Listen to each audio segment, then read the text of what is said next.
Praise the Lord. கிறிஸ்துக்குள் பிரியமான தேவனுடைய பிள்ளைகளுக்கு ஆண்டவராகிய இயேசு கிறிஸ்து நாமத்தில் அன்பின் வாழ்த்துதலை தெரிவித்துக் கொள்கிறோம். இந்த முதல் தேதியில் உங்களை சந்திப்பதிலே குறித்து மகிழ்ச்சி அடைகிறோம்.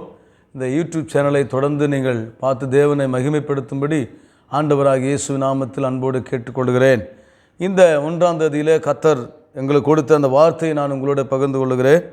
எசேக்கியேல் தீர்க்கதரிசன புத்தகம் 36ஆம் அதிகாரத்தில் 11ஆம் வசனத்தினுடைய கடைசி பகுதி, உங்கள் முந்தின சீரை பார்க்கிலும் உங்களுக்கு நற்சீர் உண்டாக செய்வேன், அதனாலே நான் கர்த்தர் என்று அறிந்து கொள்வீர்கள். கர்த்தருக்கு மகிமை உண்டாகட்டும். பிரியமானவர்களே, இந்த வசனம் இந்த ஜனங்களுக்கு எசேக்கியேல் தீர்க்கதரிசி மூலமாக தேவன் கொடுத்தது. அவர்கள் முன்பு இருந்த நிலையை காட்டிலும் இனி வருகிற நாட்களிலே பின்னிலைமையை தேவன் ஆசீர்வதிப்பேன் என்று சொல்லுகிறார். அவர்களுடைய இழந்த சொத்துக்களை எல்லாம் திரும்ப தேவன் கொடுப்பேன் என்று சொல்லுகிறார். அவருடைய மனுஷரையும் மிருக ஜீவன்களையும் ஆண்டவர் பெருகி பழுகும்படி வர்த்திக்க செய்வேன் என்று சொல்லுகிறார். ஆகவே எப்போ ஜனங்கள் இழந்து போயிருக்கிறார்களோ அப்போல்லாம் தேவன் அவர்களுக்கு ரெட்டிப்பான அளவில் திரும்ப கொடுக்கிறவர். ஆகவே இந்த ஜனங்கள் இழந்த எல்லா விதமான ஆசீர்வாதங்களையும் தேவன் திரும்ப சிறந்ததாக கொடுப்பேன் என்று அவர்களுக்கு சொல்லுகிறார். ஆகவே உங்கள் வாழ்க்கையில் நீங்கள் முன்பிருந்ததை காட்டிலும் இனி வருகிற நாட்களிலே தேவன் உங்களை சிறந்தவர்களாக ஆசீர்வாதமானவர்களாக வைப்பார் என்று நான் உங்களுக்கு சொல்லுகிறேன் இயேசுவின் நாமத்தினாலே. இன்றைக்கும் யோபின் புத்தகத்தில் 42ஆம் அதிகாரத்தில் 10வது வசனம் சொல்லுகிறது, யோபு முன்பு இருந்த எல்லாவற்றை பார்க்கிலும், யோபுக்கு முன்பு இருந்த எல்லாவற்றை பார்க்கிலும் இரட்டத்தனையாய் கர்த்தர் அவனுக்கு தந்தருளினார். யோபுனுடைய சிறையிருப்பை தேவன் மாற்றினார். அவருடைய வாழ்க்கையில் முன்பு ஆசீர்வாதமாகவே இருந்தார். இடையிலே ஒரு சில சோதனைக்குள்ளே வந்த அவருடைய வாழ்க்கையில் தேவன் பின்னிலைமையை இரட்டிப்பாய் ஆசீர்வதித்தார். ஆகவே முன்பு இருந்த எல்லாவற்றை பார்க்கிலும், இதற்கு முன்பு உங்களிடத்தில் என்னெல்லாம் இருந்துச்சோ ஒருவேளை அதெல்லாம் ஒன்று சிலர் கடந்து போயிருக்கலாம், ஆனால் தேவன் அது எல்லாவற்றை பார்க்கிலும் ஆண்டவராகிய கர்த்தர் உங்களுக்கு இரட்டிப்பாய் தருவேன் என்று சொல்லியிருக்கிறார். கவனிங்க, அதில் சொல்லப்பட்டிருக்கு, அவர் தந்தருளினார், கொடுத்து அவரை ஆசீர்வதித்தார்.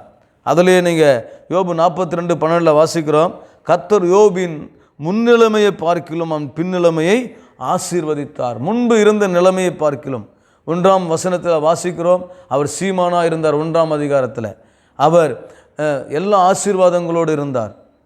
ஆனால் பிரியமானவர்களே, 42ஆம் அதிகாரத்தில் எல்லாம் இரட்டிப்பாய் தேவன் அவருக்கு கொடுத்தார். முன்பு இருந்ததை காட்டிலும் அவருக்கு இரட்டிப்பாய் தேவன் கொடுத்தார். ஆகவே முன்னிலை என்பது ஆரம்பத்தில் நாம் பெற்றுக்கொள்ளுகிற எல்லா விதமான ஆசீர்வாதத்தை காட்டிலும் பின்னிலைமை என்கிறது சொல்லுகிற போது வாழ்க்கையின் கடைசி நேரம் அல்ல, வாழ்க்கையினுடைய மத்திய பகுதியாக இருக்கலாம். யோபு இந்த ஆசீர்வாதத்துக்கு பிறகு 140 வருஷம் இருந்து 4 தலைமுறையை கண்டார் என்று சொல்லப்படுகிறது. ஆகவே பிரியமானவர்களே, ஆசீர்வாதத்துக்கு பின்பு நீங்கள் அநேக ஆண்டுகள், அநேக நாட்கள் அந்த ஆசீர்வாதத்தில் வாழ்ந்திருக்கும்படி, பிள்ளைகளின் பிள்ளைகளை காணும்படி தேவன் இந்த வாக்கை நமக்கு கொடுத்திருக்கிறார். ஆகவே பின்னிலைமை என்கிறது உங்களுக்கு இரட்டிப்பான ஆசீர்வாதத்தையும் மகிழ்ச்சியையும் சமாதானத்தையும் விடுதலையும் கொடுக்கக்கூடியது.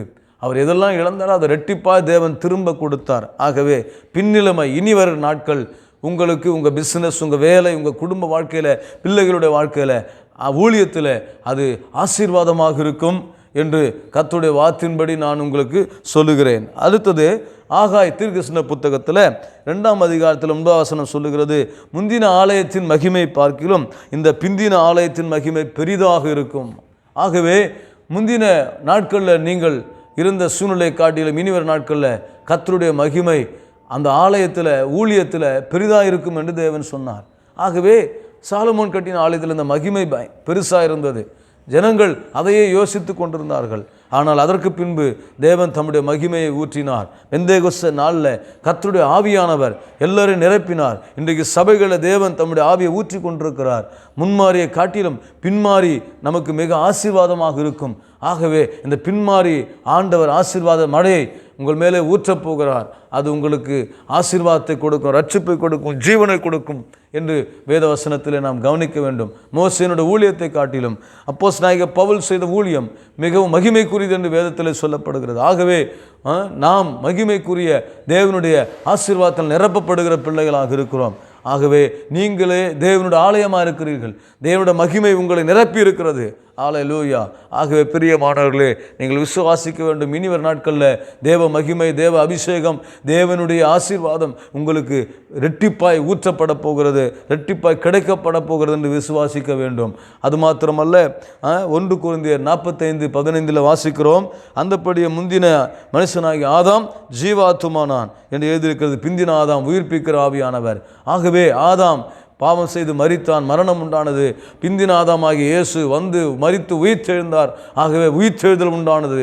ஹல்லேலூயா. ஆகவே ஆண்டவராகிய இயேசு நம் வாழ்க்கையில் வெற்றி கொடுக்கிறவராக, உயிர்த்தெழுந்த தேவனாக, உயிர்த்தெழுதலை நமக்கு கொடுக்கிற தேவனாக இருப்பதனால உங்கள் வாழ்க்கையில் பிந்தின வந்த ஆண்டவராகிய இயேசு உங்களுக்கு பெரிய வெற்றியும் ஜெயத்தையும் கொடுக்கிறவர். ஆகவே பிந்தினதுனால அது பின்னாக போய்விட்டது என்று அர்த்தமல்ல, முந்தினதை காட்டிலும் பிந்தினது சிறந்ததாக இருக்கிறது என்று நாம் அநேக இடங்களிலே பார்க்கிறோம் பிரியமானவர்களே.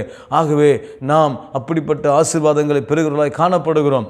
ஆகவே தேவன் இந்த வசனத்தின்படி தேவன் உங்களை ஆசீர்வதிப்பாராக, பின்மாறிய ஊற்றுவாராக, பெரிய மகிமை வெளிப்படுத்துவாராக, பின் நற்சீர் உண்டாக செய்வாராக.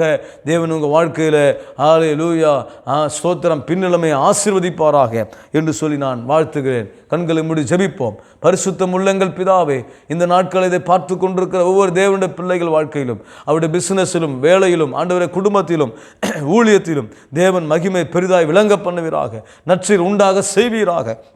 இதெல்லாம் இழந்தார்களோ அது இரட்டிப்பாய் திரும்ப அவர்களுக்கு தந்தருளுவீராக. பின்னிலைமை அவர்களுக்கு ஆசீர்வாதமாக இருப்பதாக. தேவனே, அப்படி செய்கிறதுக்காக நன்றி. ஒரு பின்மாறி ஊற்றும்படியாக நாங்கள் ஜெபிக்கிறோம் ஆண்டவரே. வெறுமை, விரக்தி, வேதனை எல்லாம் இயேசுவின் நாமத்தில் மாறுவதாக. இந்த நாளில் கர்த்தர் அப்படிப்பட்ட மகிமை வெளிப்படுத்தும்படியாக ஜெபிக்கிறேன். பிந்தின ஆதாம் ஆண்டவராக இயேசு உயிர்ப்பிக்கிற தேவன், அவருடைய எல்லாவற்றையும் கர்த்தர் உயிர்ப்பிக்கும்படியாக ஜெபிக்கிறேன். ஆசீர்வதிங்க. இயேசு கிறிஸ்துவின் நாமத்தில் ஜெபிக்கிறோம் பிதாவே. ஆமென். God bless you. கர்த்தர் உங்களை ஆசீர்வதிப்பாராக. ஆமென்.